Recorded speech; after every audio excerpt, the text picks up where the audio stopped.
came up short, but look, we've got to look at all the positives. That's the mindset and that's the perspective that we have to have, a positive one, always. Look at what we've achieved in the space of 11 years. It's phenomenal. And I want to thank every single one of you that's been riding with me. What a roller coaster journey. But you know what the problem is that it's far from over yet. You know, we've done it once, we've done it twice. Doing it a third time hasn't been easy, but I believe it's something that I can achieve. It's about making the right steps forward, working hard, improving, and it's got to come from here more than anything. It can't come from any external voices or influences. It's got to come from here. And it's only been a day, but when I sit back and I'm thinking, I know I got a lot of this, man. I know I got a lot of this. So yeah, just a video to say thanks for your support. Thanks for being on this roller coaster journey with me. Keep your seatbelts tight because deep down in here, I know we've got a lot more to bring. A lot more to bring to the game. And long may it continue. British boxing, I appreciate you. We rise up together. Let's go. Bye. So that was Anthony Joshua, man. He did a video telling his fans that he ain't going out like that. It's far from over, man, right? So I guess the idea of him retiring is out the question. But there are some other questions, and one of them are, who does he fight?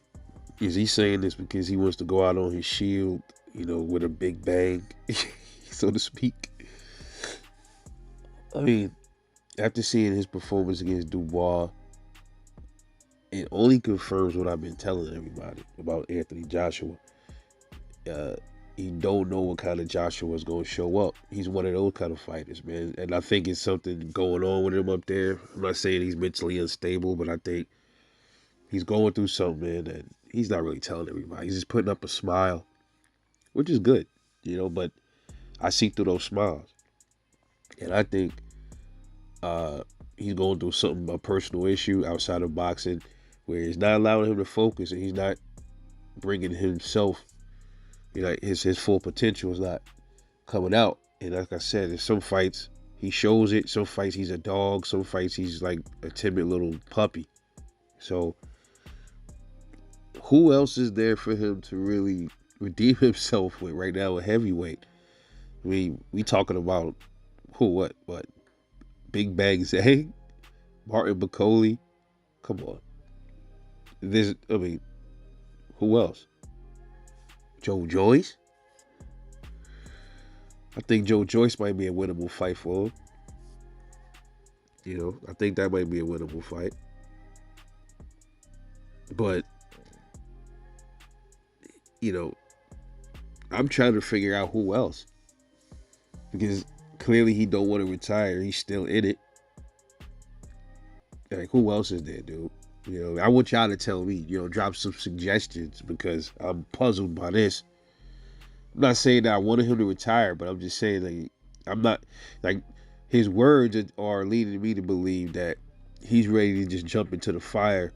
Eddie Hearn is pushing him up to it or whatever. I'm not sure where he goes because that performance was terrible. You know, so his stock is dropping. Every time he fights like that, his stock drops. Now, the rematch is the only way to redeem himself. So I'm thinking that he probably is thinking about going into the rematch with Dane Dubois. But like I said, if he fight the way he fought in the last fight, it's going to be worse for him, man. But if he tuck his damn chin and hold his hands up and be a little bit more defensively responsible, he probably could win that fight because he can hurt Dane Dubois. He can hurt him. But everybody is already saying that they think that Ruiz fight messed him up. I think that was part of it. I don't think that was fully it, like I said, because he went into that fight, something was going on with him. So it's something else. But, goddamn, man.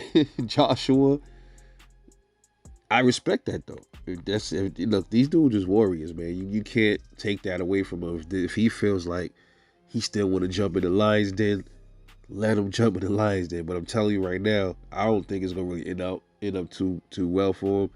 Unless he catch one of these dudes with something crazy and lay him out, which he could do. He has the power. He has the power, but how he generates it and how he executes that power is a different story, you know. And I'm watching him fight Dubois. I'm like, bro, I see so many openings, and I'm like, why he ain't right there, right? He ain't do it. He didn't pull the trigger. So,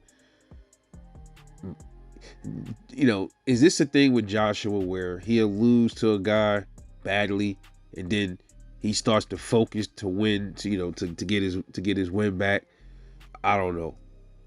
You know, he's definitely gonna have to fight Dubois in the rematch different than he fought Ruiz in his rematch with Ruiz, because he has a lot more to worry about, and he has to be more aggressive.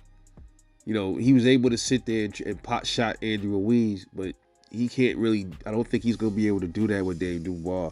Yeah, he can outbox, you know, confuse him a bit, but he can't just do that the whole night against Dubois. He's gonna have to plant his feet and show his authority to get him out of there, bro. He's gonna have to stop him. Use that jab to swell up his eye. I think that's another way to beat Dave Dubois, is to jab him up. That eye, you know, focus on that eye to stop him and slow him down. I mean, at least that's what I believe he should do. But we'll see, man. Much respect to Joshua, though. He want to stay in the game. Ain't nothing wrong with that. But I still think a Wilder fight should be right up his alley as well. I've been talking about that. I still want to see it. Let's see it. But we'll see what's next for Joshua, man. Let me know what y'all think about it. It's your boy, Rebel Life Boxing. Catch y'all in the next one. And I'm off this.